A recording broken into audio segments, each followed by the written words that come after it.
جی ناظرین، بریک کے بعد آپ کو خوش آمدید کہتے ہیں۔ مناظر تھے گزشتہ 3 دن کراچی کے، جو آپ نے دیکھے اپنی ٹیلی ویژن سکرینوں پر، پورا شہر ڈوبا ہوا تھا۔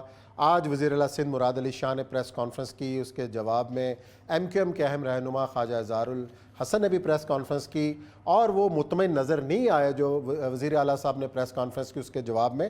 تو کیا ایک دوسرے پر ہمیشہ سے الزامات لگتے رہے کہ اس نے یہ نہیں کیا، اس نے یہ نہیں کیا، لیکن شہر کے اوپر کو توجہ کسی کی نظر نہیں آتی؟ ہوا کیا؟ ہمیں فواد احمد صاحب نے جوائن کیا ہے کراچی سے، سینئر تجزیہ کار ہیں، پروگرام نئی بات کے میزبان بھی ہیں۔ انہی سے گفتگو کا سلسلہ شروع کرتے ہیں، باقی مہمان بھی ہمارے ساتھ موجود ہیں۔ جی فواد، ہوا کیا؟ کیا جو باٹم لائن ہم سمجھیں کہ 2 لفظوں میں آپ کہانی بیان کریں کہ کراچی کے ساتھ اس بار ہوا کیا ہے؟ دیکھیں، 2 لفظوں میں تو شاید کہانی بیان نہ ہو پائے، مختصر لیکن سیاسی تجزیے کے لیے، تبصرے کے لیے تو عامر ضیاء صاحب بھی موجود ہیں اور حافظ طارق ہمارے سینئر بھی ہیں، ہمارے بڑے بھائی کی طرح ہیں، تو سیاسی تجزیہ تو ضرور یہ کر دیں گے۔ لیکن ان تمام تبصروں تجزیے سے پہلے ایک چیز ذہن میں رکھیں کہ 24 جولائی کو کراچی کے اندر بلدیاتی انتخابات ہیں، تو ہر فرد نے اب اسی تناظر کے اندر بیان دینا ہے، پھر چاہے وہ ایم کیو ایم ہو، چاہے پھر وہ جماعت اسلامی ہو یا پاکستان تحریک انصاف ہو۔ لوگ تو سوال یہ بھی کر رہے ہیں کہ تحریک انصاف کے 14-15 یہاں سے اراکین قومی اسمبلی جو تھے، انہوں نے ایک رپورٹر کی طرح جی میں یہاں موجود ہوں کیمرہ پکڑ کے، یہ جو رپورٹر ہمارے حضرات کام کرتے ہیں کہ جی میں یہاں موجود ہوں، ایک خاص پیٹرن کے اندر جو ایک ٹریننگ ہوئی ہوئی ہے، اسی ٹریننگ کے مطابق خرم شیر زمان ہوں، حلیم عادل شیخ صاحب ہوں، ہمارے دوستوں میں سے ہیں، لیکن انہوں نے یا پھر وہ جو عمران خان صاحب کی سیٹ پہ کامیاب ہوئے اور ٹریکٹر لے کے گھومتے رہتے ہیں، فکزٹ والے میرے ذہن سے نام نکل گیا، عالمگیر خان، تو یہ تمام لوگ جو عالمگیر صاحب تو یہ تمام لوگوں نے ویڈیو ضرور بنائی، لیکن کہاں تھے اکرم چیمہ، کہاں تھے سندھ ہاؤس کے اوپر حملہ کرنے والے فہیم خان، کہاں تھے وہ عطا اللہ نیازی جنہوں نے سندھ ہاؤس کے اوپر حملہ کیا تھا؟ وہاں بہت جذباتی بھی تھے، نعرے بھی لگا رہے تھے۔ آپ کچھ نہیں کر سکتے تو کم از کم ایک محلے سے ڈی واٹرنگ کا ایک پمپ لے کے کسی علاقے کی دکان سے پانی نکال دیتے ہیں، یعنی کہ آپ جب ایک عوامی نمائندہ ہوتے ہیں تو پھر آپ گراؤنڈ پر نظر آنا چاہیے۔ لیکن فواد، خواجہ اظہار الحسن نے بڑی اہم باتیں کی ہیں آج، خواجہ صاحب نے بڑے اہم نکات اٹھائے ہیں آج۔ دیکھیں، میں دوبارہ آپ کو وہی کہوں گا عثمان بھائی کہ اگر آپ مجھے کچھ موقع دیں تو میری خواہش یہ ہے کہ میں سیاسی گفتگو نہ کروں، سیاسی کی بجائے اس معاملے کا کچھ جو ٹیکنیکل ایک پہلو ہے، میری خواہش یہ تھی کہ میں ٹیکنیکل پہلو پہ زیادہ بات کروں اگر آپ کی اجازت ہو۔ دیکھیں، یہ معاملہ نا اگر یہاں پر آپ جو بائیڈن کو بھی لا کر بٹھا دیں گے نا، اور جو بائیڈن صاحب کراچی کے میئر ہوں گے، تو بھی معاملہ یہ یہیں تک رہے گا کہ جب تک اس پورے معاملے کو سویپ نہیں کیا جائے گا، صاف نہیں کیا جائے گا۔ یہ کراچی کے بیک گراؤنڈ کو سب سے پہلے سمجھنا ہوگا۔ یہ کراچی کے جو نالے ہیں، یہ سیوریج کے نالے نہیں ہیں، یہ بنیادی طور پہ اسٹرانگ واٹر ڈرین ہے۔ لاہور میں اگر بہت زیادہ بارش ہو تو پانی کدھر جائے گا؟ میں نے یہ سوال ایک صاحب سے پوچھا، انہوں نے بتایا راوی میں جائے گا۔ اگر اسلام آباد میں بہت زیادہ بارش ہو، یا پنڈی میں بہت زیادہ بارش ہو، یا پشاور میں بہت زیادہ بارش ہو، تو دریاؤں کا ایسا سلسلہ موجود ہے کہ جہاں پر پانی جس وقت چاہے ڈال سکتے ہیں۔ لیکن ایک بات سمجھنے کی ہے کہ کراچی سے پانی میری مرضی سے نہیں نکلے گا، کراچی سے پانی نکلے گا سمندر بادشاہ کی مرضی سے۔ ہائی ٹائیڈ ہوگا تو پانی نہیں جائے گا، لو ٹائیڈ ہوگا تو پانی جائے گا۔ پانی ایک مخصوص وقت پہ کراچی سے ڈرین ہوگا۔ سب سے پہلے تو یہ بات سمجھنے کی ہے کہ کوئی کتنا بھی ان نالوں کو جو ہے وہ بھر دے پانی سے، تو پانی نے اسی وقت نکلنا ہے کہ جس وقت لو ٹائیڈ ہوگا، اس ٹیکنیکل ٹائم کے اوپر ہی وہ پانی نے وہاں سے کراچی سے نکلنا ہے۔ پھر میں نے آپ سے کہا کہ یہ جو کراچی کے بڑے بڑے ندیاں ہیں، کراچی کی بڑی بڑی یہ جو جن کو ہم نالے کا نام دیتے ہیں، لیاری ندی ہو، ملیر ندی ہو، یا اس طرح 54-55 نالے جو ہوں، یہ سارے کے سارے نالے، اس کا بھی ایک بیک گراؤنڈ، اس کا بھی ایک تناظر سمجھنے کی ضرورت ہے۔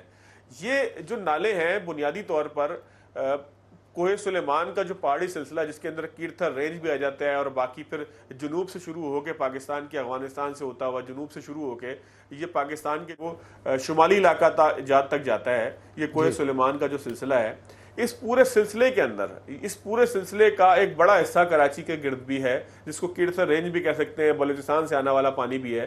اس سارے پانی نکلنا ہے ان قدرتی آبی گزرگاہوں سے جو ہزاروں سال سے قائم ہے۔ یہ کسی انگریز نے قائم نہیں کی، یہ کسی جو ہے وہ 1947 کے اندر پاکستان بننے کے بعد قائم نہیں کی، یہ قدرتی گزرگاہیں تھیں جو پاکستان قیام پاکستان انگریزوں کے آنے سے بہت پہلے تھیں۔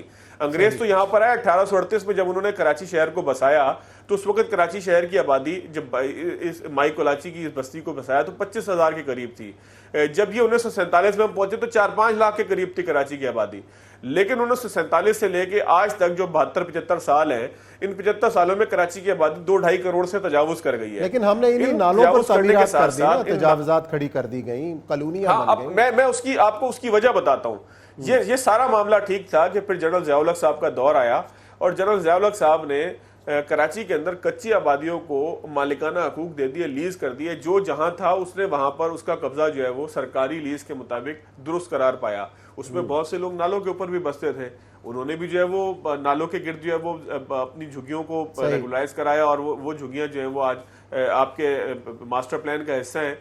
تو یہ نصف صدی کا قصہ ہے، یہ 2-4 برس کی بات نہیں، قصہ ہے، وقت لگا. بالکل. فواد میں آپ کی طرف دوبارہ آتا ہوں. عامر ضیاء صاحب سے بھی پوچھیں گے، ظاہر ہے وہ خود بھی کراچی کے باسی ہیں اور انہوں نے رپورٹ بھی کیا ہے کہ ہر بار جب بارش ہوتی ہے تو یہ چیزیں ہائی لائٹ ہو جاتی ہیں، اس کے بعد پھر لمبی خاموشی ہے، پورا سال پھر ہم سو جاتے ہیں.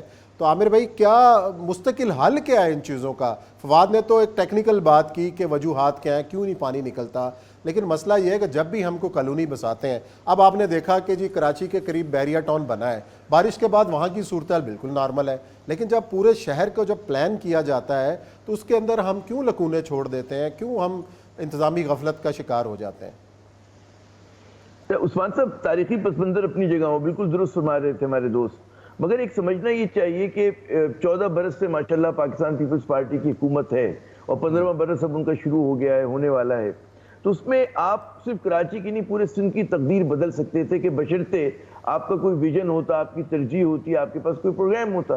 اچھا یقیناً دیکھیں اور بھی دنیا میں ساحلی شہر ہیں اور کسی بھی بہت سارے ساحلی شہروں کی حالت نہیں ہوتی جو کراچی کی ہوتی ہے. آج سائنس اتنی ترقی کر گئی ہے، آپ کا مطلب ہے آرکیٹیکچر کے وہ اربن ڈیزائننگ اتنی ترقی کر گئی ہے کہ بہت ساری چیزیں ہو سکتی ہیں. تو اگر مطلب ہے کہ ترجیح ہوتی ان لوگوں کی تو یقیناً آپ دیکھیں وہی کہانی بار بار جیسے آپ فرما رہے ہیں دہرائی جاتی ہے. اور ہمیشہ جب سیلاب آ جاتا ہے، اربن فلڈنگ ہو جاتی ہے، تو ہمارے جو نمائندے ہیں وہ صرف فوٹو اپارچونٹی کھنچوا رہے ہوتے ہیں، جا کے جی پمپ کے ساتھ کھڑے ہو گئے، وزیر اعلیٰ نکل آئے، حتیٰ کہ آرمی چیف تک دورہ کر لیتے ہیں کراچی کا.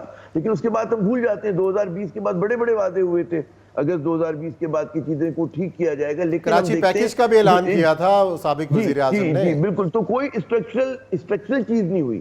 اچھا اب یہاں پر ہمیں سمجھنا یہ چاہیے کہ 18ویں ترمیم کے بعد تمام تر اختیارات جو ہیں وہ صوبائی حکومت کے پاس ہیں، اور صوبائی حکومت نے اس وقت تک تو شہری حکومت کے جو اختیارات ہیں وہ بھی سلب کیے ہوئے ہیں.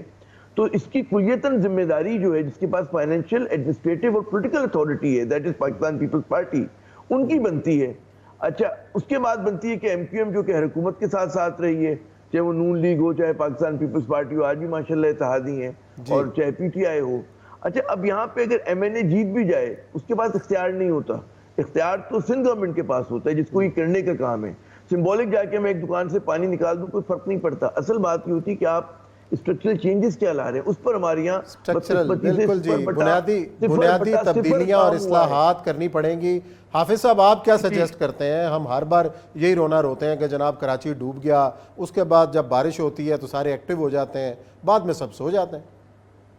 عثمان بھائی ایک تو جو آپ نے کہا تھا نا مختصر بات تو یہ ہے کہ کراچی کا نوحہ یہی ہے کہ میں کس کے ہاتھ پہ اپنا لہو تلاش کروں گی. جو خون ہوا ہے کراچی کا اس میں سب شریک ہیں، کوئی بلا تفریق پولیٹیکل پارٹیز اور جو نان پولیٹیکل پارٹیز ہیں وہ بھی. کراچی جو کبھی پاکستان کا دارالخلافہ ہوتا تھا اب اسے صرف پاکستان کا داراللفافہ سمجھا جاتا ہے. آپ یونس دھاگا صاحب کا وہ دیکھ لیجئے جو انہوں نے کہا ہے کہ کتنا ریونیو حاصل ہوتا ہے اور اس کا کتنے % آپ چیزوں پہ لگا رہے ہیں. یہ بات درست ہے عامر ضیاء صاحب کی کہ سب سے بڑی ذمہ دار پیپلز پارٹی ہے، ایم کیو ایم ہے. پاکستان تحریک انصاف 4 سال حکومت میں رہی ہے. اب معاملہ کیا ہے؟ معاملہ یہ ہے کہ اس شہر کے اندر 20 ایجنسیاں ہیں.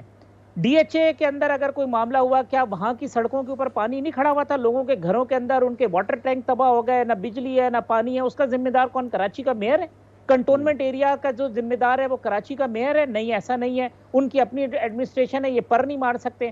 گلستان جوہر کا علاقہ آتا ہے، وہاں فیصل کنٹونمنٹ آ جاتی ہے، آپ اچھی طریقے سے جانتے ہیں. کہیں اور جاتے ہیں کوئی اور کنٹونمنٹ میئر کا عمل دخل نہیں ہے، کوئی عمل دخل نہیں ہے. اچھا پھر آپ نکلے تو آپ آ جائیں جی یہ جو وہ بنا دی تھی انہوں نے پاکستان پیپلز پارٹی نے دیہی کونسل، جس میں سلمان مراد صاحب، فواد صاحب اس کا نام شاید جانتے ہو، یونین کونسل جو کراچی کی تھی وہ اس کے انچارج وہ تھے. 60-70% علاقہ ان کے پاس تھا. ہر ایک جو ہے وہ صرف اپنی چیزوں کو اتھارٹی لینے کے لیے تیار ہے، کام کرنے کے لیے کوئی تیار نہیں ہے. بیچارے چند پولیٹیشین جو ہے نا وہ پھر آگے رگڑے جاتے ہیں، اور وہ بیچارے اس وجہ سے کہ سارا ملبہ ان کے اوپر گرتا ہے.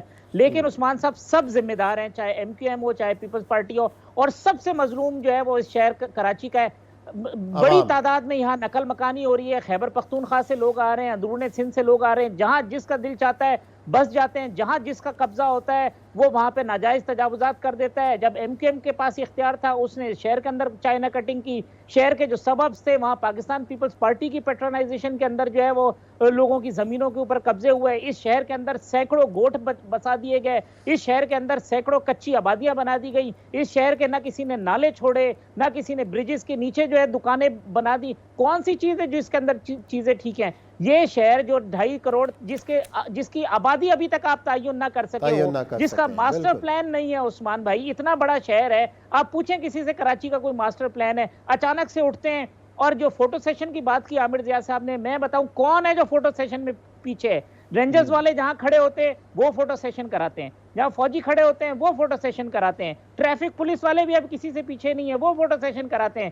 حلیم عادل شیخ صاحب ہوں، ایم کیو ایم والے ہوں، اور کچھ نہیں ہوتا. سارے ہیں لیکن عوام کے لیے کوئی نہیں سوچتا. اصل میں تو جو ہے وہ جھاڑو سے پانی نکال رہے ہوتے ہیں. عوام پس رہے ہیں، عوام پس رہے نہ ہیں، روڈ تو اس ہے، لیے نہ تعلیم ہے، نہ ٹرانسپورٹ ہے، نہ صحت ہے. اس شہر کے لوگوں کو ہر طریقے کے ساتھ آپ جو ہے وہ دبا رہے، اور اس کے نتیجے کے اندر اب تو عوام کو ہی فیصلہ کرنا ہے نا جی. ان چیزوں کا اگر وہ بہتری چاہتے ہیں تو 24 جولائی کو ان کے پاس موقع ہے، تو ایسی قیادت کا انتخاب کریں جو ان کے مسائل حل کریں. بہت شکریہ تمام مہمانوں کا، انہوں نے ہمیں جوائن کیا. یہاں بریک لیتے ہیں، بریک کے بعد آئیں گے تو ذکر کریں گے یوم شہدائے کشمیر، اور معزز مہمانان ہمارے ساتھ ہوں.